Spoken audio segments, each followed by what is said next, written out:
Hey, it's been a while. The Batman has come quite a way since about 5 years ago when I first put out a video for 5 directors of color I think would absolutely smash a Batman film. Back then, the Batman was going to be directed by Ben Affleck as he was starring in the Snyderverse version of the character. Despite the deep depression that followed another white director being chosen as director, I actually really like Matt Reeves and his previous work. I'm not quite sure what I'm actually going to name this video, but I actually did really like this film, genuinely. The tone, the pacing, the visuals, I think he knocked it out of the park in those respects. It's a simple story executed quite well, and it has glimmers of The Long Halloween and also Year One. This is actually Dark Victory, but pretend I have Year One.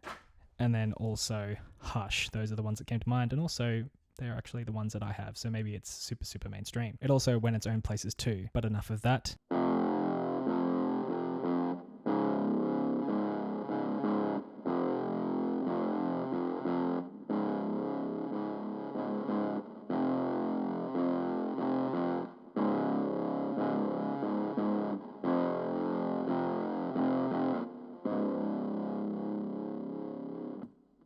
This video was created on the stolen and unceded lands of the Wurundjeri people of the Kulin Nation. I pay my respect to them, their elders, and everyone fighting for First Nations justice in this colony.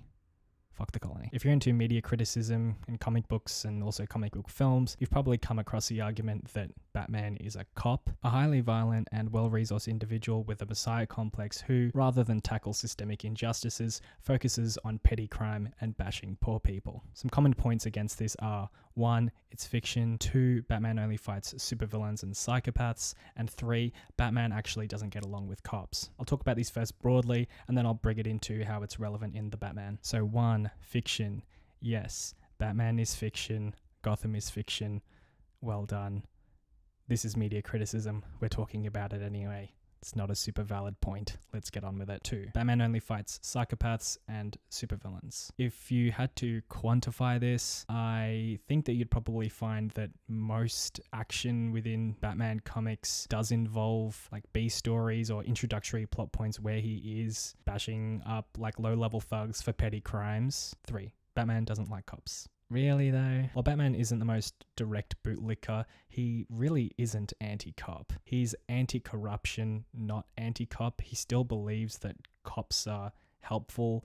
He just thinks that corruption and wealth and the way that the gangs are controlling everything, it subverts and corrupts all the cops. They're on the take in most media, and that's why, he only has minimal help from Detective Gordon. Cops don't do anything anyway, but that's the way that usually Batman stories are instigated, because the police in this liberal framework are protectors of justice and they're not doing so well, and so that's why all the gangs and all these crazy criminals start doing their shit. There are stories where Batman is directly antagonistic towards cops and agents of the state. One comic that I read and I really loved is Batman Year 100 by Paul Pope and Jose Villarrubia. Art here. It's fucking sick.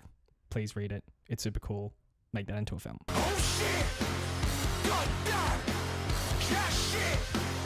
Get back!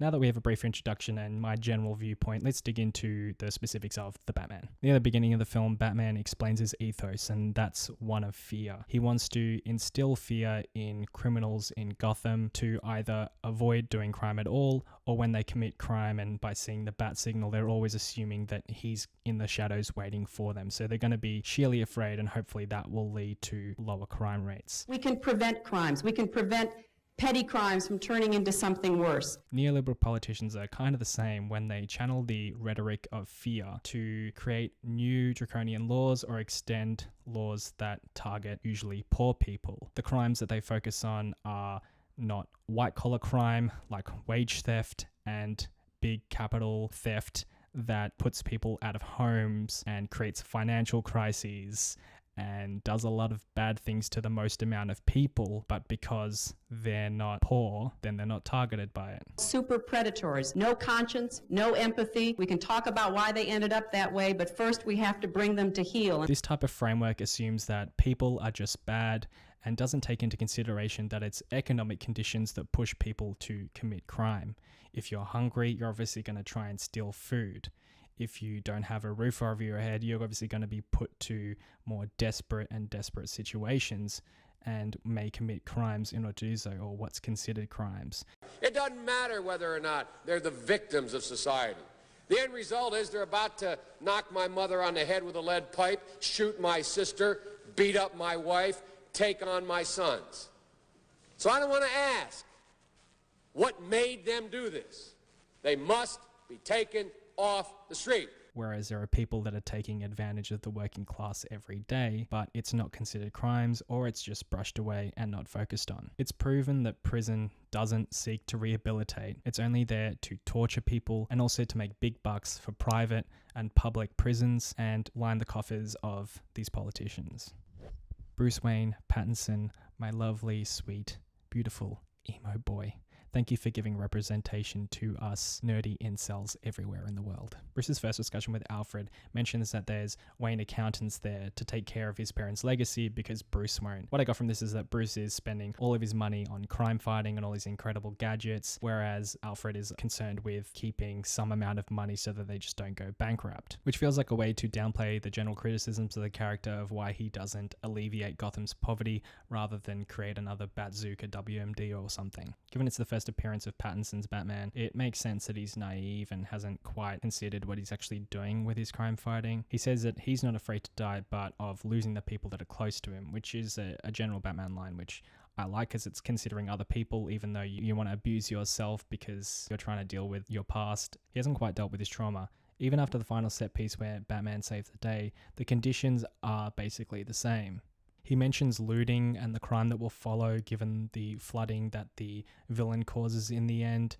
And in the theater, I just thought of Hurricane Katrina and also the Black Lives Matter uprisings, where in Hurricane Katrina, obviously it was flooded, majority black people were affected, and there were some incidents in different places where it was flooded and different crimes were committed in very low cases, I'd say. But the white media obviously focused in on that.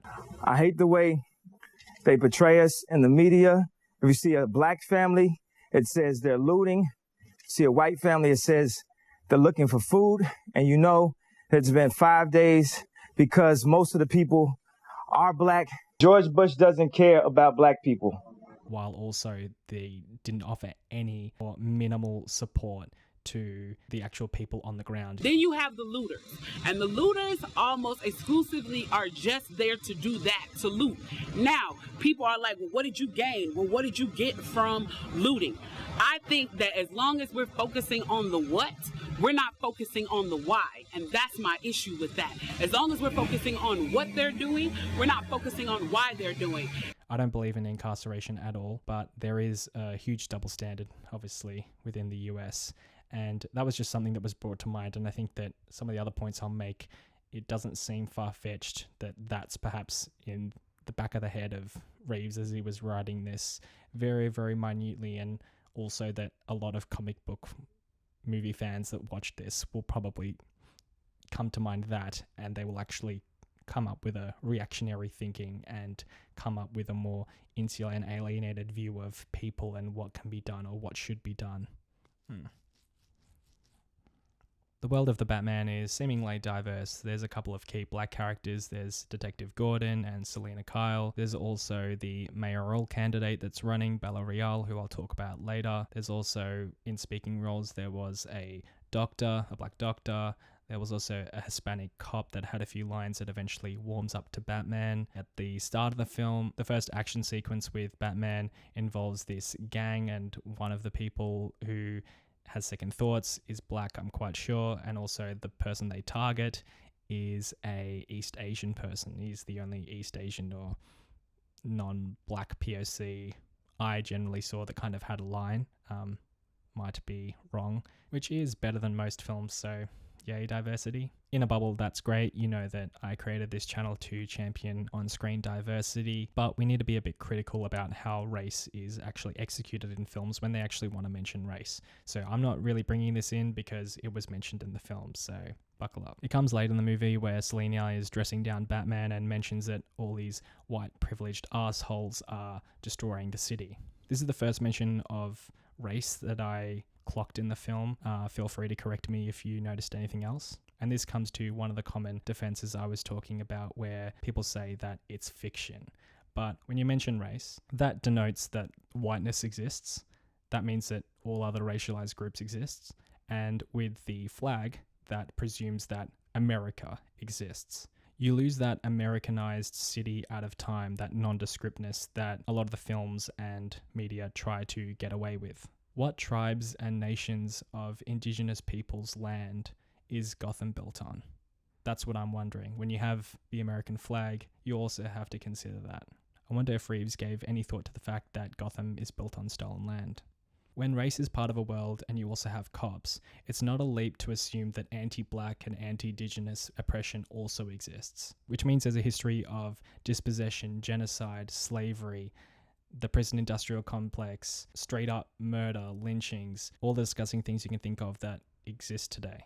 See, the film wants to have it both ways. It wants to have a couple of progressive lines, but not dig too much deeper than that. When Kravitz actually delivers that line, I thought it was almost intentionally bad. It seemed so out of place and just came out of nowhere because it's kind of not mentioned ever again or has any impact on the story when it's actually shaped. While a lot of right-wing chuds will probably get angry at that line, it's actually a bit more insidious why it's actually bad. I mentioned Bella Real, who's running for mayor. She goes up against the white mayor that exists, and he also gets killed early in the film, and then eventually she gets inaugurated. Her character and her dialogue really gave me like AOC and Obama vibes.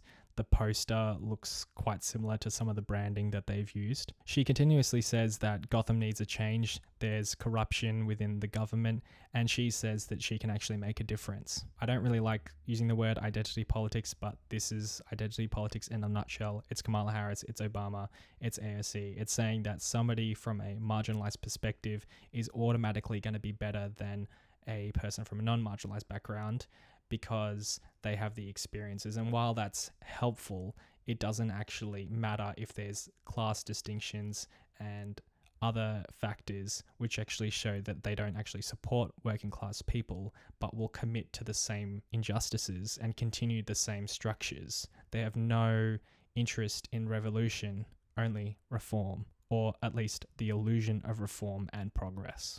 But reform what exactly?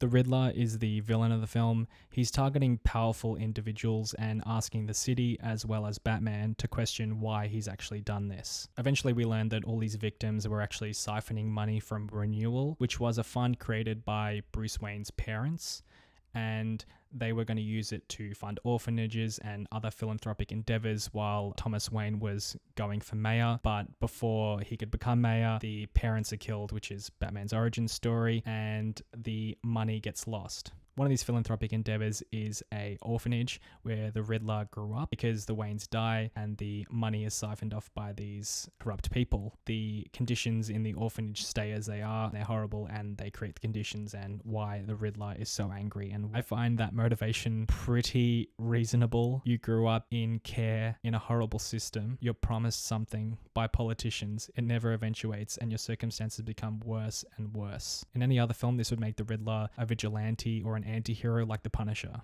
But then they have to make sure that you actually don't care or empathize with this guy, because then he teams up with a group of disenfranchised and alienated Redditors, basically people who have weapons and are committed to the same cause he is, which is rooting out injustice and corruption, to commit mass murder by flooding Gotham and going to Bella Real's inauguration and shooting as many people as possible. It's not a political thing at all. It's just a massacre.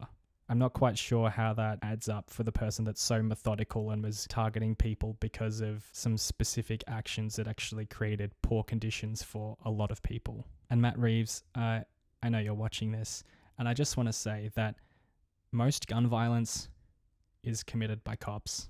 They kill a lot of civilians. And most vigilantes or people with guns that commit mass murders and atrocities are usually alienated right-wing chuds who are racists and see no other way but to commit stochastic terror because they feel so alienated by economic conditions, and they eventually turn violent, not politically motivated collectives. And lastly, care-experienced people as psychopaths is such a tired trope that just needs to get the fuck out. It's not cool. You can do better. It's a shame because Reeves did a really great job with the last two Apes films. Perhaps on a rewatch, I'd be more critical, but I find them really emotive and engaging stories of liberation despite discrimination. It would have been really nice to have some liberation ideology within this film, but perhaps it's too much to ask for Warner Brothers, who, with the help of the Nolans and Goya, created two quite good films that showcase anarchism and anti-corruption as villainous perspectives. Everybody loves The Dark Knight, but the way that it portrays anarchism, or anarchy as, just a nebulous word that dictates that they don't care about anybody and just want chaos. But whereas anarchism is the dismantling of hierarchies and structures, closely akin to communism. Nothing like what the Joker actually does, because the Joker is accelerationist and he has deep hatred for people and doesn't actually care about your fellow man. And then there's also The Dark Knight Rises, where there's Bane, and he goes to Wall Street and he ends up trying to target the rich and ends up trying to level the playing field, but he goes too far, doesn't he?